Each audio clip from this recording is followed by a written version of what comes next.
Time for Twins Pod. It's going to be a damn good show. Yeah. How effective do you think that vaccine was? I think there's possibly maybe a little bit of keeping some people out of the hospital early on when it was really bad, maybe.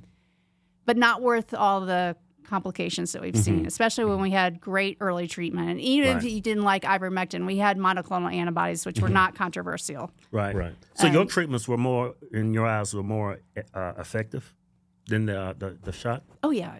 Well, I mean, I kept seeing people getting sick who'd gotten a shot. So, and everybody that I treated early, and it was very important to treat early. So within that first week, everybody stayed out of the hospital and survived. And even I had patients come in the second week, and second week is when everything really hit the fan because you'd have this massive inflammatory response.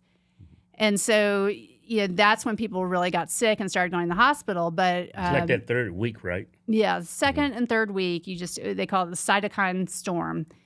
But I figured out how to manage that. And so I had some really sick people who would not go to the hospital, who normally I would have just called the ambulance. Right. You need to go to the hospital. They refused. Yeah, a lot of people didn't want to go because they was getting quarantined from their loved ones. They didn't want to be in the hospital by themselves. They were isolated and dying alone, which is very tragic. That's horrible. Tragic.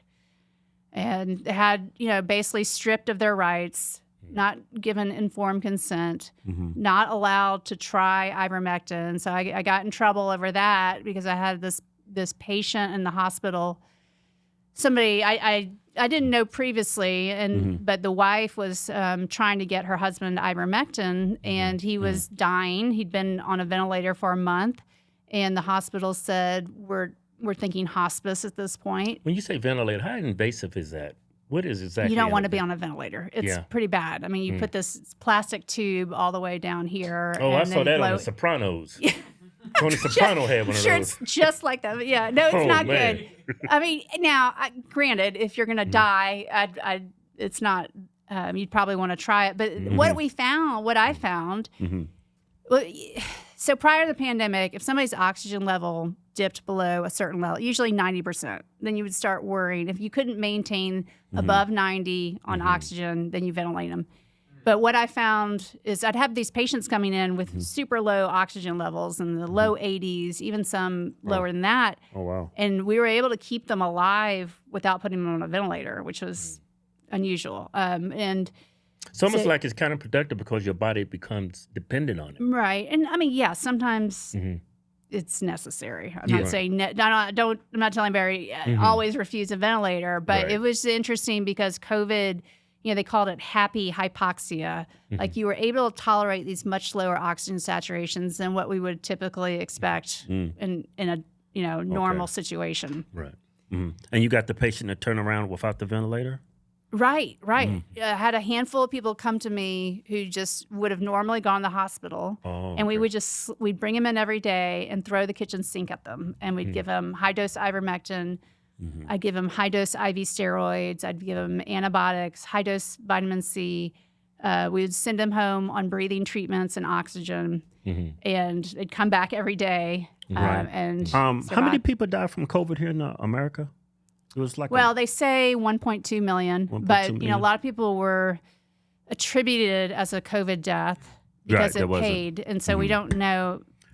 Right. So, how many of those patients that died do you think that treatment would have prevented them from dying?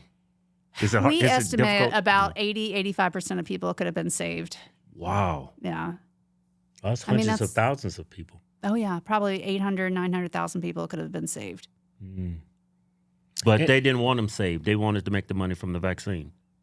And these people were paying, the hospitals were being paid for each person that was in the hospital that died from COVID. They was getting paid for that. They were getting extra money to put them on a ventilator, to give them remdesivir, to have them die. So that is nuts. Why are the hospitals being incentivized in this way that keeps them from being objective? Well, the hospitals are like, this is a big burden on us. We need more money. We need, this is hard on us. So that was the rationale initially. But I don't think you should be incentivizing people. It's a perverse incentive. So we got Fortune 500 companies dictating health in hospitals. care over what a doctor would prescribe, like Right. if they It were was independent. Yeah. I mean, I have a friend, Dr. Molly James, who worked in the ICU, and they were very limited. If she wanted to prescribe ivermectin, she just flat out couldn't. I mean, it was just it really handcuffed doctors, and they were threatening to take away your career, your license. That's your livelihood. yeah. Well, I mean, there's like this drop-down menu that you could, they have these electronic medical record systems, and if the drug's not in the drop-down menu, you just can't prescribe it. You can't even computer. Yeah. You know what? Right when COVID, the hell is that noise? A motorcycle? Anyway, thought it was the Lord coming. But I remember right when COVID hit, the vaccines was available, and I just bought a new car. And I was sitting with the finance guy doing the paperwork, and he told me this story of his daughter was like, I think she was 22, 23. And right when COVID hit, she had planned to go to Europe and travel. But because COVID hit, she couldn't go. But now it was open up again. But to go to Europe to travel, you had to take the vax.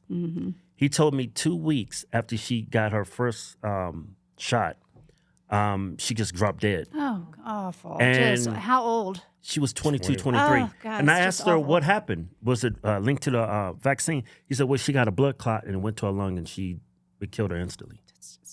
And he told me, I was like, was it the shot?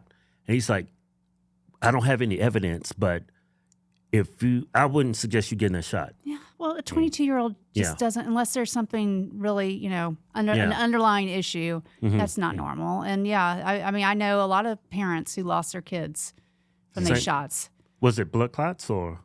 Varying things, but basically sudden heart failure. And one dad, I talked to him. His son was a baseball player at University of Alabama. Just died on the couch. He was studying for a test and just died. But and another parent, son was just playing basketball. Drop dead. I mean, just horrible. Yeah, I heard stories from my wife. She was talking to a hairdresser. Her dad got the shot, and 2 days later, he had a heart attack. We all know people, right? We all know. I either see somebody, a patient who's been injured, or I hear a story from a patient who knows, is somebody close to them has been injured every day. I mean, 4 years later, I'm still seeing. It's just in my face on a daily basis. There was a guy up in Canada. He took the vaccine, and his legs turned into sweet potatoes, like yams. Yeah. And he just won a huge case. And I got a friend who worked for the military. They mandated he take the shot. He wasn't enlisted in the military, but he worked for the base. Yeah. And he took the shot, and he had the same side effects. Let me tell you what happened to him. He's overweight, and he got the shots. And he was telling, after he got the shot that was mandated to him to work on the base, his heart started shutting down. So his legs swelled. He couldn't walk. Yeah. And now they put like 4 or 5 stents in his heart. Yeah. And I was thinking, well, you're overweight. Maybe it's been your diet all these years. And he's like, dude, it's right after the shot. Right. Congestive heart failure. Yeah. Do you think that shot had anything to do with that? Well, the timing is, suspicious, right? He was healthy before that. Oh, yeah. I mean, he's my age. Is he, I mean, I don't know how his doctor, but one thing I'm seeing is that the doctors are refusing to, even entertain the possibility. Right. That's what he told me. His doctor says the doctor won't even touch it. Right. It's horrible. How many people have you think from that vaccine? Do we have any numbers? Yeah. I mean, well, if you look at worldwide, there's a scientist, Dennis Rancourt, who looked at it. And one thing everybody's looking at is all-cause mortality, because everything's gotten so muddy, right? Because we've got they're saying, well, people are dying from the virus. And then, our camp is saying, well, no, it's actually the shot. And so it gets very muddy. So sort of the bottom line is look at all-cause mortality. And it should be steady, or maybe slightly rising, but you shouldn't notice a huge increase. And the big increase doesn't come during the early part of the pandemic. It comes after the rollout of the COVID shots. And when you look at worldwide, the scientist Dennis Rancourt, he estimates 17 million excess deaths from these shots. That's worldwide. I believe it because we all have stories, Right. personal stories. We all. And no family is immune from it. Right. Which is crazy. Y'all like that last Ram we gave away? Yeah. So we got us another one. Check this Ram out. 2500 heavy duty turbo diesel Ram. R-A-M or Ram. It's got all kinds of Ram action. Yeah, I love this Ram. You can really ram something with this. What color is this? Graphite? That is white supremacist graphite right there. Got a good handle on it. See that handle? Built like a tank, but it drives like a race car. Go to officialhardswims.com. Anything you buy from the site get you automatically in a win. Yeah. No purchase necessary. Going where prohibited. See official rules for details. Yeah.